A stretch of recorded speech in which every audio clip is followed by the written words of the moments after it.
All right, this is your eye-opener music beat. I am hanging out with Kanye West, such a big fan, man. Let's talk about the new album, Yeezus. I heard that you did the lyrics in only a few days? Oh, no, that's a rumor, but yeah, it took a long time to think of those lyrics. Okay. No, what he said is I have 4. Rick Rubin said there was 5 songs I had to finish. Yeah. I had to rush back and I finished them all like verse after verse after verse, like in an hour's time on my way to like the airport. Do you ever feel once you finish a project that you're like, wow, I spent a whole lot more time on the beat, the producing side over the lyrics, or vice versa? No, I spend time on everything. Yeah. I'm an everything fanatic. Yeah. Like this one website said I was a fashion fanatic, and I'm like, no, I'm an everything fanatic. I'm a music fanatic. I'm a like food fanatic. I'm a don't waste my time fanatic. I'm everything fanatic. Yeah.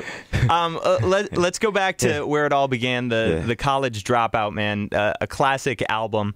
When I go back and listen to it, it almost sounds, did you have a lot of those lyrics done before the production was even done? Yeah, definitely. Because but even songs like Homecoming, those lyrics I had before the first College Dropout came out. It's a different version of Homecoming. And then I had that beat, and I played it for Chris Martin, and he said, I had like some type of sad song concept, and he said, no, this needs to be like a happier concept. And then I had the Homecoming lyrics, and I put those lyrics on there. So I had like a bunch of older ideas that I could apply just throughout. I mean, even there might be lines that I thought of before the College Dropout that even made it to, you know, Watch the Throne. Mm-hmm. Now it's at the point where it's like just all like new experiences, new thoughts, new flows. Gotcha. Yeah. I would say the biggest difference, in my opinion, from like day one to where you're at now is the confidence, man. Your delivery is like just, I mean, everything spot on, so sure of what you're doing. Where do you think, at what point did that confidence really... You mean what point did I finally learn how to rap?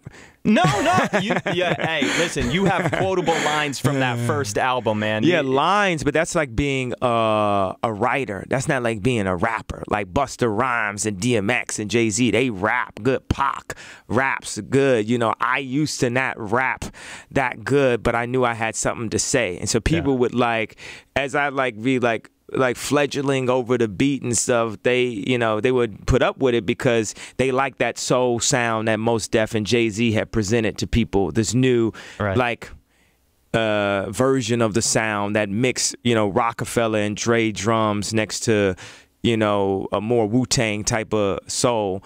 And my style of rap was more spoken word. And that's why I had to always be so message based.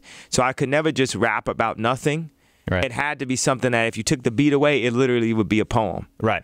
So, but coming from those places, by the time I learned how to rap, now you're getting the combination of like the highest level information next to a good rapper. You know, 2, 3, 4 albums in. Yeah, best of both worlds now. Yeah. You brought up Jay-Z. Musically, how do you think your relationship has grown? I mean, you know, you go back to Blueprint 2, and the first time I heard you was on The Bounce, and you must have been like, oh my God, this is a pinch myself moment. How is it now with you and him? I mean, are you nervous now to critique him on something, or what's the relationship like now? No, at the moment when we did Watch the Throne, we literally... we're just brothers in the studio bouncing ideas back and forth. I mean, it was an incredible project. It's amazing how Jay-Z does these collaborative projects, like the albums he did with R. Kelly. Like, he's a very collaborative person, just a very good, mild-mannered, like, human being that's really fun to, like, be around at all times. So it's, like, fun to just, you know, work on music like that. And then me, I don't know if people describe me as the most mild-mannered human being on the planet. I don't know if I get that a lot. But me, I'm just the best. I'm the coldest. Yeah. You know what I'm saying? So, you know, Jay-Z just puts up with that so he could, like, work with the best. Like, I am the best, the most important musician of the past 10 years, period. Like, Absolutely. Yeah. I totally agree. Do you forget though those days that you were unsure of rapping certain lyrics to Jay-Z or presenting something to Jay-Z? Oh man, I was like so scared. Even scared to like, yeah, I was just scared, like to just nervous, man. Just I've been working on this so long, and like this man that you look at, that's like your idol. Like, how do you even present? I'm still nervous to this day when I'm around Jay-Z, you know. And I think that bit of nerves is just a level of respect for, you know, what someone does. When someone tries to act non-nervous around great individuals, that's just an act that people are putting on. That's when they're too Hollywood at that point. Like, but you know, being slightly nervous is just a sign of respect for like great individuals. Yeah. I think with Jay-Z and like Big, there had to be a moment where Jay was like, okay, I know he's the greatest, but I'm on the same playing field as him now. Maybe it was when they did Brooklyn's Finest. I don't know. But can you pinpoint a time where you thought that about you and Jay-Z? I might have thought that, but it wasn't true. Like rap-wise, like, you know, I'll never, you know, in this existence of life, I will never be on the same level rap-wise as Jay-Z. That's bottom line, you know, just even if I put together, you know, Married at the Mall, or like someone like this verse over here, whatever it is, it's like Jay-Z is 1,000 times a greater rapper than Kanye West. You know, so I would never be on that same plane. I know you're pretty tight with Jared Leto. You've worked with him a few times. You definitely have.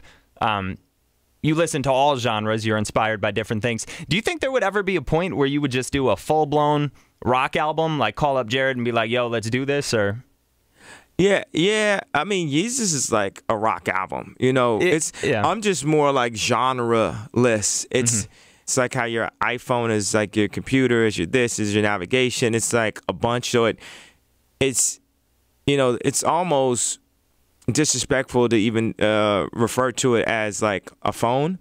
Right. Yeah, and that's the way it's like disrespectful to refer to me like as a rapper in a way, because Yeezus is very rock energy, punk energy, hip hop energy with your performances. Yeah. And it's actually pop. It just hasn't went pop yet. I can produce 10 years ahead. Like, I can make stuff that is irrelevant 10 years from now, and I can produce in the now. So like when I did Dark Fantasy, I was producing in the always slight. I'm gonna give you like 2 years ahead, in the timeless and in the now. Dark Fantasy was like a nice, you know, home cooked meal for people to say, like, if you like Kanye West, you will love this album. He's gonna provide everything you want sonically, blah blah blah. But then 808s is like, wait a second, I don't know. Like, why isn't he rapping? I hate auto-tune because I've been programmed to hate auto-tune in the same way how people used to hate vocoder. And I saw this one YouTube with Herbie Hancock.